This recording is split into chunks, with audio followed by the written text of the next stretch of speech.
So, Kwabna, what do we have in the headlines? Yes, even before we go there, you know, some of the very interesting sound bites we have when anytime unscripted plays. I just listen to some of them and I just watch some of them It's and I just marvel at how Ghanaians are so full of words, so full of things. They really have a lot to say. Anyway. And even with your Papa movement. We'll be coming to that later. It's so interesting. Time now for us to do the newspapers, and let me quickly start off with the Daily Graphic. And the 31st December edition of the Daily Graphic speaks of Kwalkese out, KKD in. Speaking of Kwalkese and KKD, I'm sure you might have read most of the reports out there since yesterday. So KKD was actually taken to court and was refused bail by a female judge.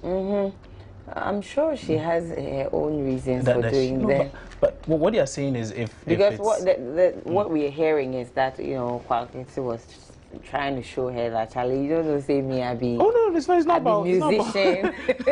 Put Kwalkese aside. You know, Kwalkese is now out. You know, that's the good thing for most of his fans. So KKD is still in. Okay, and he's in, and we're told he'll be reappearing on the 8th of January. And you know that when it comes to issues of this nature, especially the female lawyers are very passionate about it. So I would not be surprised if it's a female lawyer that's handling in fact, a female judge, and she's the one dragging the issue and throwing him in there. So I will not be surprised. But you know the fact of the matter is that rape charges are non-bailable. So I'm sure the judge is just working. But funny enough, WhatsApp I got yesterday was trying to caution me that those who are planning to name their children KK something should be aware. Are you scared? My being name is a KKB? But there's no such fear. There's no such fear. Okay, also on the front page, it has two political analysts welcome call by Cardinal Texan, and there's been calls by Cardinal Texan and a few others that, you know what, there's too much partisanship in the country. It's high time we sat down together, thought through things together, and actually did things in the interest of the country and not in the interest of the political parties.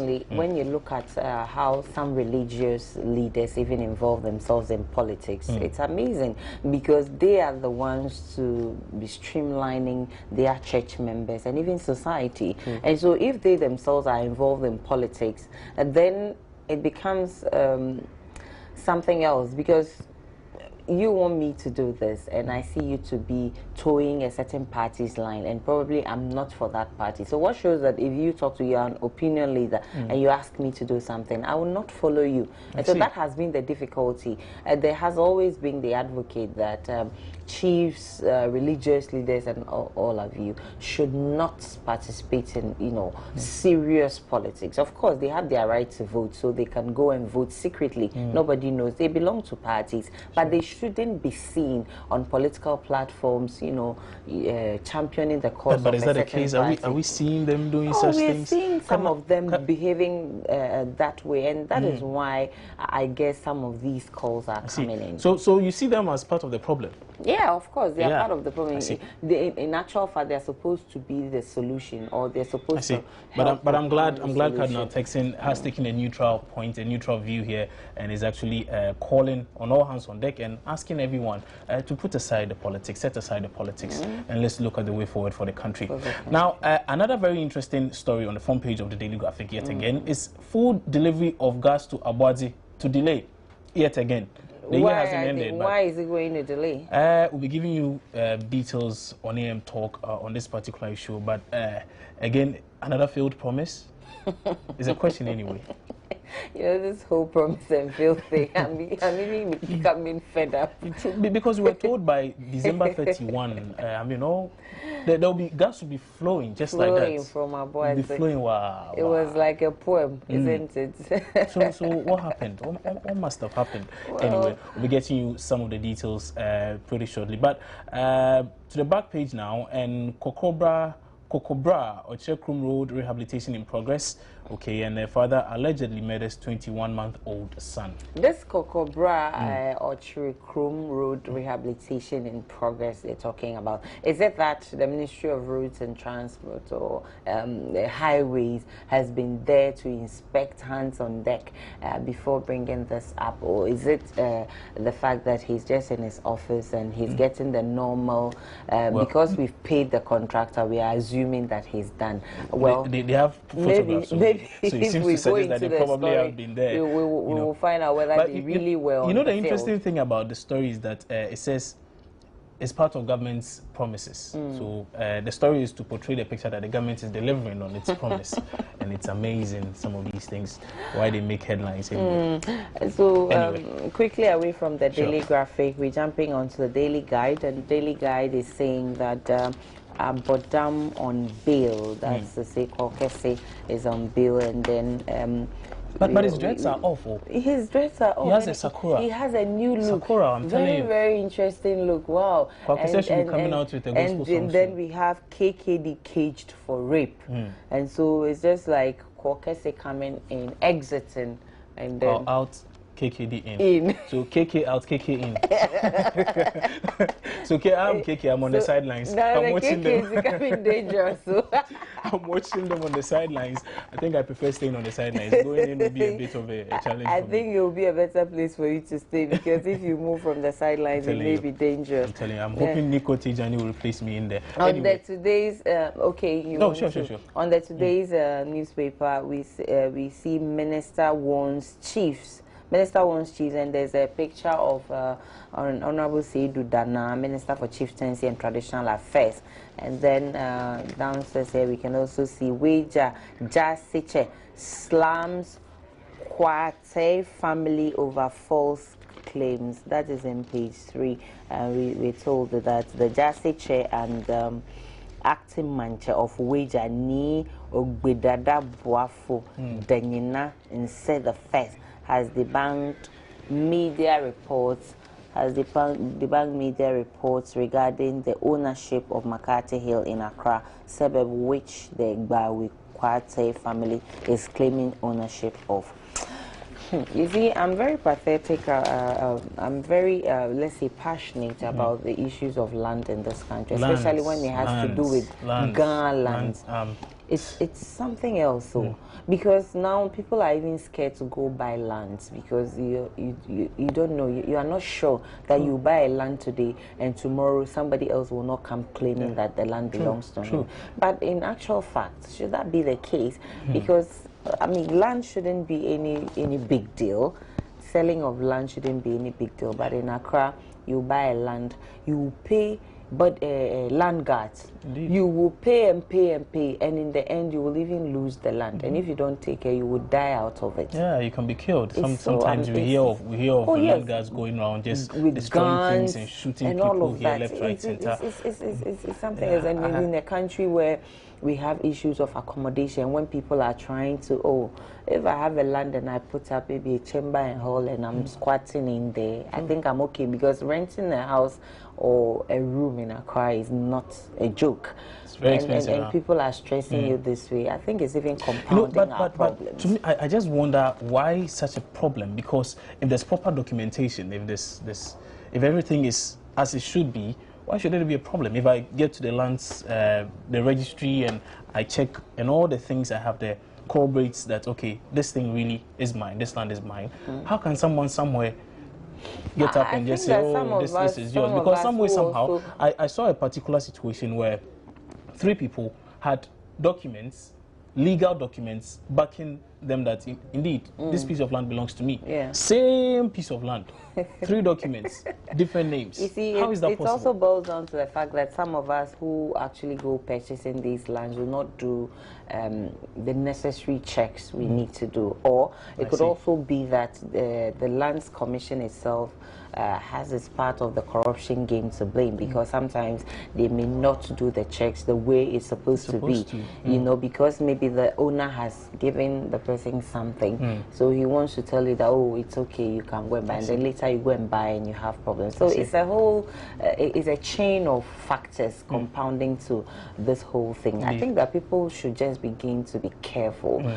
For me, if you have the means, just even go for the estate developers, because I think they are rather safer than dealing with the chiefs and those boys who sell lands, you know, across the street somewhere. I see. And you know, most of these people who actually work in these institutions are civil servants. So please stop blaming government and stop saying government is corrupt. But I'm very interested in this story. Minister wants chiefs, and I can see our very own person with disability minister, who we are all proud of. And then I want to look at what he's warning chiefs about. He says, Minister for Chieftaincy and Traditional Affairs, Dr. Henry Seydou Dana, has cautioned chiefs to, as a matter of urgency, desist from the habit of polluting water bodies by way of selling lands that link rivers in the country. You see, people they don't even care anymore. Sometimes I've heard a lot of stories that, you know, even places where that used to be a cemetery are being sold for people. The Botiano area, there are places where we are told there was some time ago there was mass burial over there. Those places have now been sold to individuals and they have built their houses there. So people don't really care about environment anymore. They don't even care about their fellow human being. All they care about is money. Whether you pollute the water system, whether you do what, I don't really give a damn. Give me the money and that's your land. But I think the bigger question has to do with what these monies are used for, obviously. when they sell the lands and the monies come in, what are they used for? Because unless, of course, you invest the monies in ventures that will bring in some additional revenue, you sell the land, the money comes, you spend it. You don't want to have to sell another land. Now you don't want to go into that. You have to sell another land, because there's another story here that ties in perfectly with that particular. It says it's on the back page of the Ghanaian Times newspaper. It says fake surveyors blamed for multiple land sales. So and what is the story saying? It's talking about fake surveyors. You know, so people portraying themselves or claiming to be surveyors. They just come and say, "Oh yeah, I'm a surveyor. Let me survey this land for you. I can do this. I can facilitate this."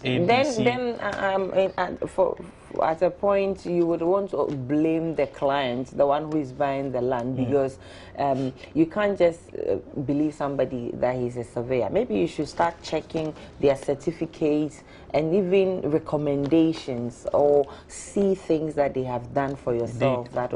This is a renowned surveyor. These are some of the works he's done, and ABC credible people are recommending him. Then you can even be comfortable dealing with him. I see. True. Okay, let me move on now. And there's a big story here. I wonder why it's on the back page of the newspaper anyway. Is water shortage hits Tamale. I thought Adenta was the only place, but this time on Tamale. Water shortage hits Tamale, and I think that's a big story. Carrying the yellow. You can see the 4 gallons is on the back page of the newspaper. Let me pick the. It's a yellow gallon. Oh, okay. I hear now there's a remix of the name. It's called Mahama Gallon, not 4 gallons anyway. So that's per what my producer is saying. No, I think the ones that is used to go and buy fuel is the ones called Mahama, but the one for water still remains. It still remains 4 gallons. Oh, okay. So let me just take a bit of that story, maybe 2 or 3 paragraphs of it. It says the Tamale metropolis and its surroundings have been hit with an acute water shortage due to a mechanical fault on the water treatment plant at Dalun. The shortage resulted in long queues of residents at the few water sources in the metropolis. Many official pickups, and it goes on to talk about how people are trying to get water. It will be dangerous for Tamale to have water shortage, because you see, we've always talked about, you know, water bodies or water sources of drinking water in the northern region, and those days it was very bad. Look at the kind of water until they got some taps flowing. It was very bad. That's what I'm talking about. And you look at water that is supposed to be used for drinking purposes. So clean water. It's like tea, or tea Lipton mixed with milk, and you know how that looks like. And that was how it was until they had taps running. And so if the taps are no longer running, it means that they will be going back to their sources of water, which is very dangerous. You remember those times we used to have a guinea worm or so.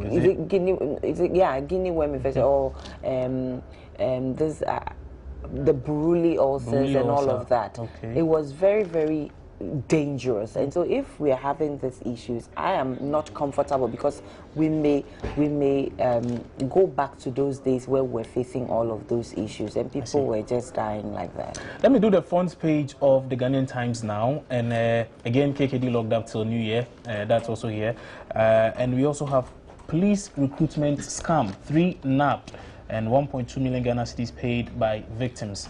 That's on the front page of the Ghanaian Times. It has 3 pictures.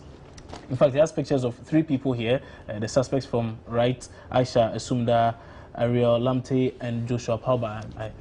They are the 3 nabbed. Anyway, yeah, they have been nabbed and they've been taxed. Okay, they actually took some money from their victims, about 1.2 million Ghana cedis. That's a lot of money. Fraud. That's a lot of money.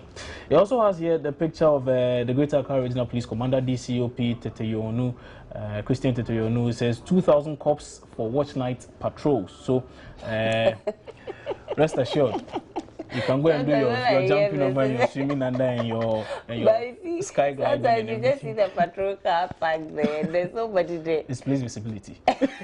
Once the car is there, the police should be around. So why are they hiding? Sometimes they hide, though. They intentionally watch you when you are going to pass the red light. They will be hiding. The moment you pass the red light, then they'll come out. Hey, we've caught you. So when they catch you, what happens? You pay solely. Anyway, that's according to Aisha Ibrahim anyway. But I really think the police is doing a good job.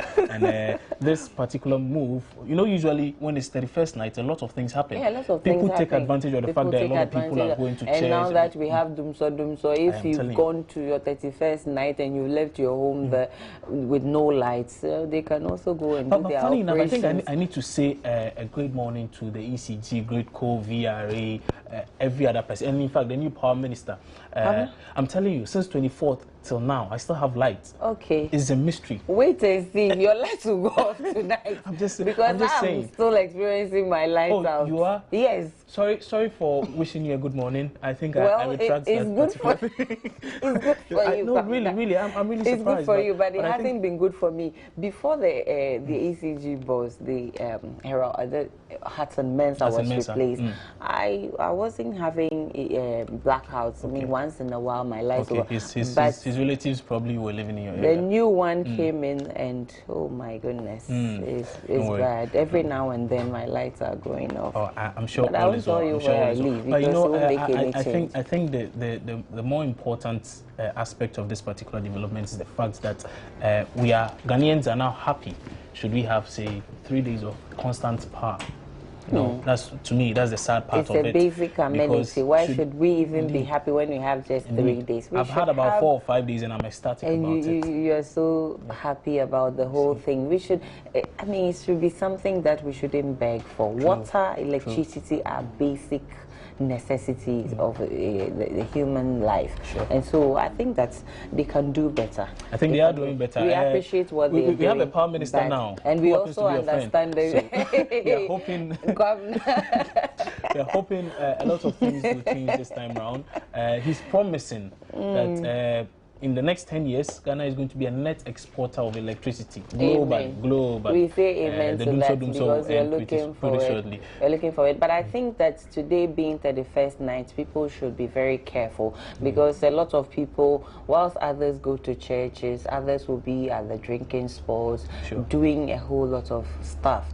And so people must be careful whilst they walk about, and they should understand that anything can happen at any time. So just prevent it, whilst you're going to praise God to usher in the new year. Also think, when you think positive, think a little bit of negative, and indeed anything can happen. Indeed. And so people will be ushering themselves into the new year in various ways, as some will be at the churches, some will be at the nightclubs, some will be at home sleeping, others will be driving, cutting people here and there. People will be in the drinking bars, also ushering themselves into the new year. Others will go to the clubs and dance. So, you're at liberty to do anything you want to do, particularly if you are over 18 years. But you just need to know that you just have one life whatever you do, you need to think through and realize that should it not be in the interest of yourself and any other person around you, then it's probably not worth doing. And it should be in the interest of the nation, and we all want to see you in one full piece in 2015. True. We don't want to see you as... let's go to anyway. the Herald. Okay. And the Herald, it says that Flagstaff House cautioned on Ghana water mafia, or 273 million US dollars spoon water project will be useless. Well, I'm very much interested in this, and you can see our own number one up there, Emiri the First. His Excellency, John President Mahama, and then with his sunglass, looking good on him. And then on top of we have Abu Dhabi calls for NDC unity, and you have some two NDC gurus led by Collins Dauda. Then over here we say new fuel prices will not change transport fares. That is from Protoa declaring, and as NPA has 412 million Ghana cedis debt. And then we also hear Jiffa Ativo begins JM 2016 presidential campaign. But with the Flagstaff House issue, I'm much interested. I want to see why we are asked to be careful. The Herald's insider at the Ghana Water Company Limited are raising alarm on a possible plot to sabotage the free flow of the 20 million gallons of potable water being pumped to Adenta, Medina, East Legon, and other parts of the city in furtherance of their private water delivery business. True. According to the insiders, GWCL is riddled with elements who own water tankers and trucks loaded with huge poly tanks, and would rather want a continuation of the almost 20-year water drought to enable their businesses blossom, adding that the sale of water is a lucrative business. Bam. Yeah. Yeah, I'm telling you. Let's just see what happens. You know, in every situation, people try their very best to exploit it. People, I don't know how or why, but that seems to be the case. Amazing I'm telling you. And government is doing something the day that President Mahama, you know, opened the valves for water to flow around that area, in the next 24 hours, water ceased. Yeah, I'm telling you. And the Herald is saying this is from an insider. It could be a sabotage. It's from an insider. We are not saying it. Indeed, it's from an insider from Ghana it's also Water Company Limited. On the Herald newspaper, is on the front page of the Herald newspaper. You could grab yourself a copy and read some more. But we'll be actually probing this particular topic as to why anyone would want to sabotage the government and for his or her own private gains. We keep preaching nationalism and all, but some way, somehow, it seems to be the case we are talking to the rocks. But anyway, that should be all for the headlines, right? So I'll be back pretty shortly with an educationist, and Mr. Philip Langdon, who happens to be a member of the NPP. He was also a spokesperson for Alan Kojo Chirmanting some time ago. I don't know whether he's still speaking for him, but as in this capacity today, he's a member of the NPP. I'll also be speaking to, an educationist. And soon on my banner, we'll also be having officials from Send Ghana. They've done a fantastic report on how we can use a district assembly common fund to develop the country. They are now devising a monitoring mechanism because they really need monitoring. That money over the years, we haven't really known what it has been used for, because we still have abject poverty and underdevelopment in most of our districts, and so we'll be exploring those issues also on my banner. We'll be back shortly on the AM show. Your morning just got better.